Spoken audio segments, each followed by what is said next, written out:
Fancy graphic effects boxes exist and are, you know, in every post-production facility. The basic element that makes any program good, bad, or indifferent really comes down to the writing and the original idea and concept. And if that works, then the program works no matter what your budget level is. One of the things that used to happen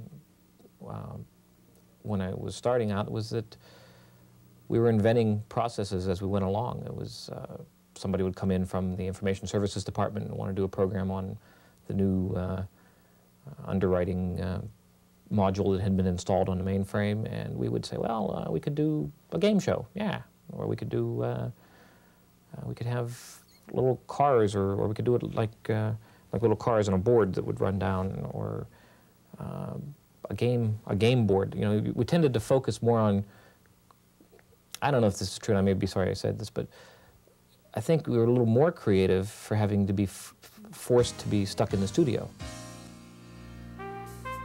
Within the past 10 years, women have made great strides in corporate communications. Some now run corporate AV departments or teach at the college level. What difficulties have they had to overcome in rising to prominence in what has been and continues to be a male-dominated profession? I would say it's taking the male-dominated field a while to get accustomed to the idea that maybe we could have someone who could also be a mom, you know, actually be in charge of a production. In that when I was starting out, there weren't many women in the field. And so we were sort of a novelty, and I was technically inclined, not heavy-duty or anything, but I wasn't afraid of the equipment. And so I think that helps. Again, you become a novelty. Judy Snyderman at INA, you know, she was there for quite a while. Early on, lugging the gear, yeah, doing things like that. In terms of the hindrance is almost the same thing, where it was assumed I wouldn't know equipment, assumed I wouldn't want to carry gear. And just a sex issue, I never got to go on shoots where there was traveling because I couldn't share a room. When salesmen come around, salesmen tend to accept the idea of a man. You know, they come to my department, I have 3 men working for me, immediately think one of him is the director of the department. So I notice that type of thing. But I don't notice any type of condescension. I really haven't noticed anything particularly negative or particularly positive. I think if you show any technical expertise, in addition to creative knowledge, you know, they kind of step back and then they just ignore it. You're just another video person.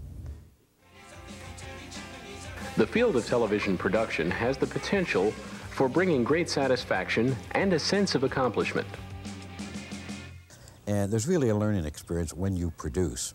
And I really think that was my biggest satisfaction, learning about subjects that we did and also having a hand in the creative process of putting the program together, designing these programs, regardless whether it was for Temple or whether it was for one of the local channels.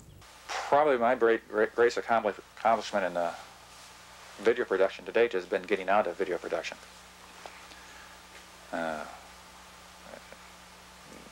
I like video production, but the fact of the matter is, having gotten more into the management side of it, I've been able to hire people who do it much better than I ever did. Well, undoubtedly for me, it was trying to go to South Africa and trying to portray the corporation's influence in South Africa to an American audience. That was a project that was life-threatening in some of our shooting situations, and also was the first time for me that I could not communicate what I felt to the audience. I saw things that would not translate through video or through language, and I had to therefore try and do my best at translating them, but they would not exactly translate. I think the greatest accomplishment to date is the fact that I'm still surviving quite well in an industry with many talented people.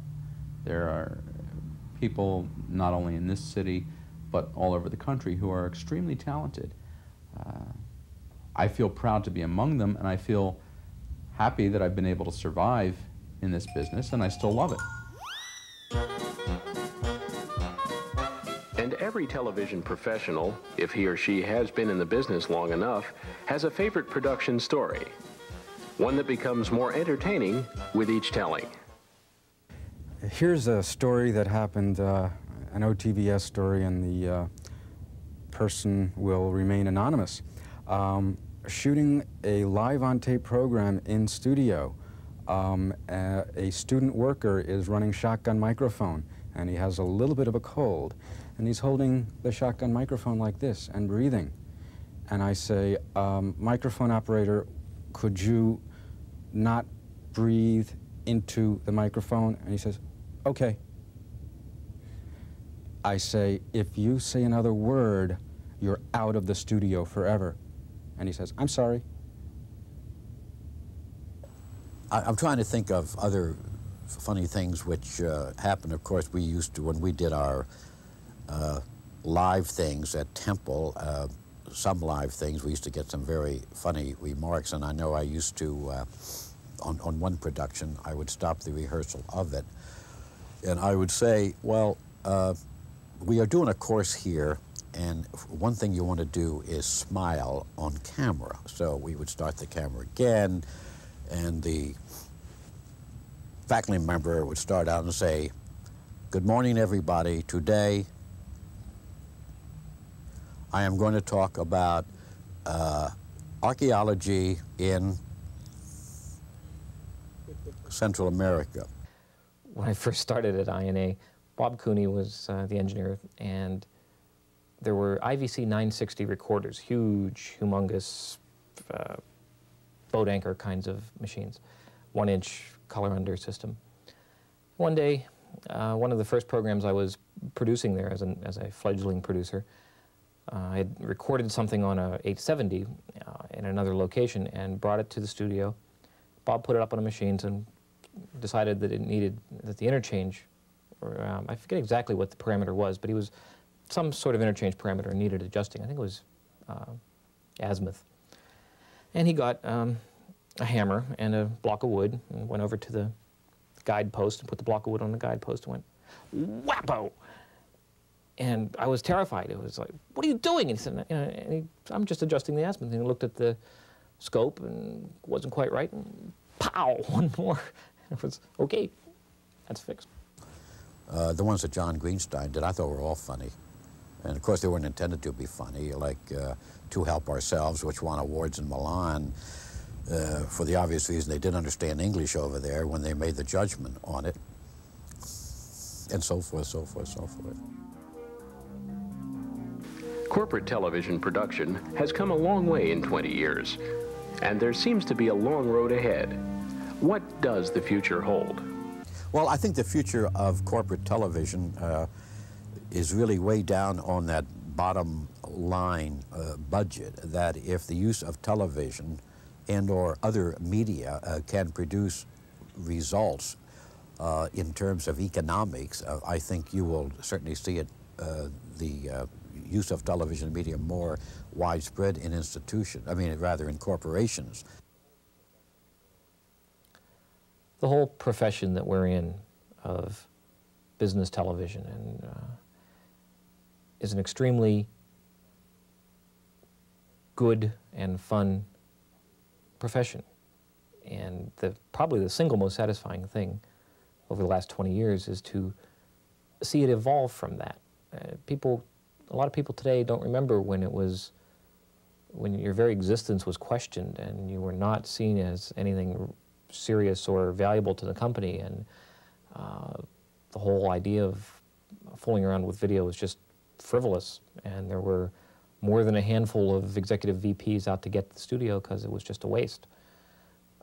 That is not the case today. We've proven through good professional work that this is a useful medium and it belongs in business. And that's nothing to be ashamed of. We should be quite proud of having come this far. We are a real, valuable, and valid profession. Every bit as valuable as the accountants and the lawyers, certainly more so than the lawyers. And I think we should keep it up.